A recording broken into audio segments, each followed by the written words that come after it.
आज सड़कों पर कुछ अलग ही माहौल था, है ना? हाँ बिल्कुल। देश भर में एक बड़ा भारत बंद जो था। करीब 25 करोड़ मजदूर और कर्मचारी, ये आंकड़ा तो मतलब बहुत बड़ा है। जी 25 करोड़, फैक्ट्रियों से लेके बैंकों, सरकारी दफ्तरों तक असर तो दिखा है। हाँ, और हमारे पास जो जानकारी है, खास तौर पर एक लेख से, भारत बंद 25 करोड़ मजदूरों का शक्ति प्रदर्शन, वो इस पूरे मामले पर काफी कुछ बताती है। वजह, मांगे, असर। जी तो चलिए थोड़ा समझते हैं इसको। ये 25 करोड़ लोग आखिर सड़कों पर क्यों उतरे? क्या थी उनकी मुख्य चिंताएं? देखिए, ये कोई एक ग्रुप नहीं था। इसमें 10 से ज्यादा जो सेंट्रल ट्रेड यूनियन है वो सब शामिल थे। अच्छा, मतलब एक बड़ा मोर्चा था। हाँ बिल्कुल।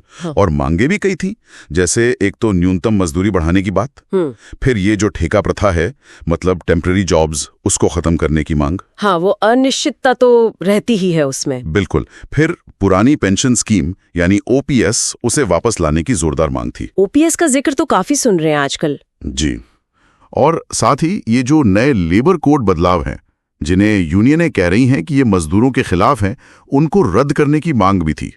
अच्छा, ये लेबर कोड्स वाला क्या मामला है संक्षेप में? यूनियनों का आरोप है कि इसमें हायरिंग फायरिंग आसान कर दी गई है, काम के घंटे वगैरह कंपनियों के हक में ज्यादा है। समझी। और हाँ, महंगाई और बेरोजगारी का मुद्दा तो है ही। हाँ, वो भी एक अहम मांग थी कि सरकार इस पर कोई ठोस कदम उठाए। जैसा किसी प्रदर्शनकारी ने कहा भी कि सरकार हमें सिर्फ आंकड़ों में गिनती है, जमीनी हकीकत कोई नहीं देखता। बात तो सोचने वाली है। और असर की बात करें तो कहां-कहां महसूस हुआ ये बंद? असर तो देखिए काफी व्यापक था।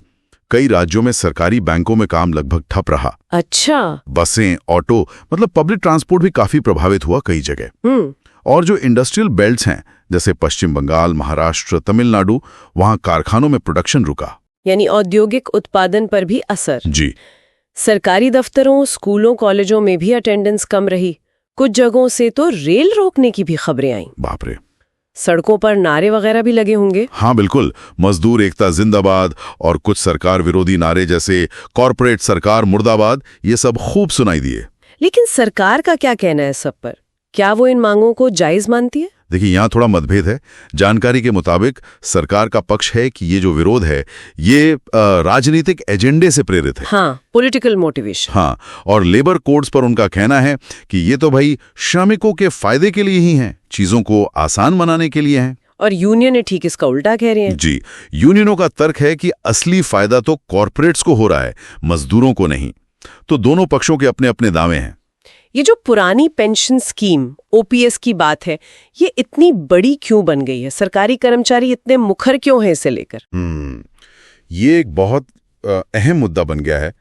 कर्मचारियों का मानना है कि जो नई पेंशन स्कीम है एनपीएस, वो रिटायरमेंट के बाद उतनी गारंटी, उतनी सुरक्षा नहीं देती। अच्छा। जबकि पुरानी स्कीम ओपीएस में एक तय पेंशन मिलती थी, तो भविष्य ज्यादा सुरक्षित लगता था। और कुछ राज्यों ने इसे लागू भी कर दिया है शायद। हाँ, यही बात है।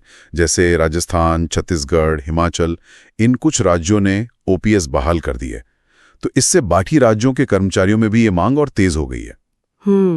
तो ये सिर्फ अलग अलग मांगों का जोड़ नहीं लगता, शायद कुछ और गहरा संकेत भी है इसमें। हाँ, कह सकते हैं। अगर थोड़ा बड़ी पिक्चर देखें तो ये सारी मांगें कहीं ना कहीं एक व्यापक आर्थिक चिंता को दिखाती हैं। शायद व्यवस्था में भरोसे की थोड़ी कमी भी। मतलब जॉब सिक्योरिटी, महंगाई, भविष्य की चिंता। बिल्कुल। ये सब चीजें मिलकर एक बड़े असंतोष का रूप ले रही हैं। सोशल मीडिया पे भी तो ट्रेंड कर रहा था #भारत बंद 2025 वगैरह। हाँ, देखा मैंने। कुछ लोग इसे मजदूरों की वेकअप कॉल कह रहे थे, तो कुछ इसे राजनीतिक ड्रामा बता रहे थे। जी, अलग अलग नजरिया था लोगों का। तो आखिर में इस सब का मतलब क्या निकाले? ये सिर्फ एक दिन का बंद या ट्रैफिक जाम तो नहीं था? नहीं, बिल्कुल नहीं। 25 करोड़ लोग, इतनी बड़ी संख्या में लोगों का अपनी चिंताओं को लेकर, चाहे वो वेतन हो, नौकरी की सुरक्षा हो, पेंशन हो या सरकारी नीतियों का असर हो, एक साथ आवाज उठाना ये छोटी बात नहीं है। ये जमीनी हकीकत का एक आईना है शायद। हाँ, ये जमीनी स्तर पर जो गहरा असंतोष है, उसका एक बहुत साफ संकेत है। और ये एक बड़ा सवाल खड़ा करता है। क्या? यही कि मजदूर ने तो अपनी बात कह दी, अपनी आवाज उठा दी। अब सवाल यह है कि क्या सरकार सुनेगी, या ये भी बस एक और आंदोलन की तरह दर्ज होकर रह जाएगा? ये सोचने वाली बात।